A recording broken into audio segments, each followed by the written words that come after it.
Wow, it's been a while, guys. I've been working on a lot of code, and I mean a lot of code. But hey, you know what? In the meantime, the AI takeover has been going pretty well. I've got to say. So today, what I wanted to talk about was I wanted to talk about this new thing that just came out with GitHub. It's called Workspace. So Copilot has come up with a new feature, and well, this Copilot has come up with a new feature, and well, this feature actually introduces some pretty interesting things, where Copilot will actually do like an entire workspace, and it can just go from idea to code. So let's kind of take a look at this here. If you haven't seen this already, then I recommend giving it a read. I'm going to put a link to this right up here in the description. According to them, it all starts out with a task.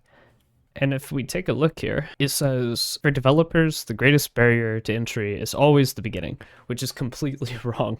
I think that this is actually probably one of the easiest things to do is just getting started. And so think of how often you hit a wall in the first steps of a big project, a feature request, or even a bug report simply because you don't know how to get started. GitHub Copilot Workspace meets developer right at the origin. A GitHub repository or a GitHub issue. By leveraging Copilot agents as a second brain, developers will have AI assistance from the very beginning of an idea. And so you're supposed to build this plan, and I'm not quite sure what all we have to write here, but from the looks of it, they're basically saying that it's hard to get started with this new feature. From there, Copilot Workspace offers a step-by-step plan to solve the issue based upon its deep understanding of the codebase issues and more. It gives you everything you need to validate the plan and test the code in one streamlined test, and it's entirely editable. Okay, so this right here is good. The fact that you can edit all of the code that Copilot writes is a very good thing. There's been a lot of times where I've been using Copilot, and it's a great convenience tool, don't get me wrong, but then when it suggests something, it's not always right. So let's see, what are we supposed to be doing here? Add a function to validate secure URLs, add a function to validate GitHub URLs. Let's see, we're updating the README. This is a lot of instructions here. Did he have to write this? I think this guy had to write this. Yeah, so this is a lot of instructions just for writing a little bit of like regex here. And why we're also doing README in the same sense, I have no idea. And once you're satisfied with the plan, you can run the code directly in Copilot Workspace, jump into the underlying GitHub code space, and tweak all the code changes until you're happy. And then you can instantly share with your team via link so that they can work and even try out their own iterations. Let's take a look at this video together. Getting started with your work usually takes place looking at a project board and navigating to GitHub issues. Copilot Workspace brings your favorite AI assistant into a native dev environment designed for everyday tasks. For example, it can use the information in your GitHub issue along with references from your repository to build out a specification based on the current state and proposed state. And you can tailor the spec as you need, whether that's adding, editing, or removing items. This guy is adding a lot of like instructions in here. I really hope this isn't this example here, because I don't see like how it's useful if I have to write all of this to get like 2 or 3 functions. Why didn't you just write the function, dude? I think it's even faster in Copilot if you were to literally just go in there and then you were just to type in what you wanted to do and just hit enter. Well, I'm pretty sure it's also tab, but why? Okay, let's see what else is in here. Once ready, you can progress from spec to plan, and the process Why is there so much? Familiar. With the ability to adjust the plan as you need by creating, modifying, or removing files and adjusting the expected tasks for each step. This leaves you in control, free to solve the higher level problems and build out your plan before getting into the finer details of writing code. Copilot Workspace then streams the suggested changes to our environment. Notice that we have a div to easily digest the changes and can easily make updates within the editor. This looks terrible. That's not all. At our fingertips, we have access to an integrated terminal, so we can run the tests in our workspace before committing our changes and creating a pull request. And what if you want to make use of advanced features like step-through debugging? No problem. Create a code space and pick up where you left off.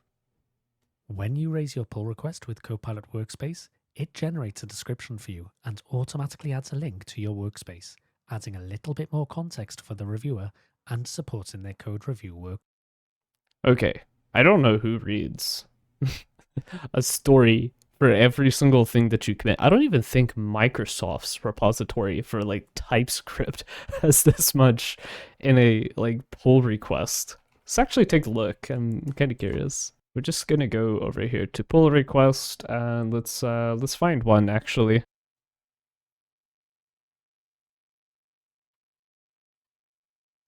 Yeah, I think there's a little bit of back and forth happening here, but I don't believe that what we're seeing here is all of this being generated for a single. At least this guy had changes. Yeah. All this bot did, keep in mind, all this bot did was just add 2 functions and maybe some stuff to a README. Flow. That is And crazy. as it's a pull request, our usual checks trigger, including GitHub action workflows and code scanning. Copilot Workspace leaves you in control, solving the high-level problems and iterating quickly over the solution. I can't say that I'm not tempted to test it out. You know, if this tool can truly solve all of our problems, then I'm totally down. But Devin was a joke anyway, so yeah. Now I saw this part where you could also do this on mobile. Ideas can happen any. I think that this whole idea of having this through mobile is definitely going to be pretty convenient. I do like the idea that you can just have your AI generated code through mobile. Like if maybe you're on the move and then you kind of want to transfer to your desktop later to go and review all the code that Copilot has written for you. I feel like that would be pretty good. However, in some situations, I have realized like Copilot has crumbled. And actually it's very often, for me at least, maybe I'm not a good prompt engineer, but I have had situations where Copilot will just completely crumble, all of the context just gone, and it's like, oh, well, what function are we talking about again? This is very interesting.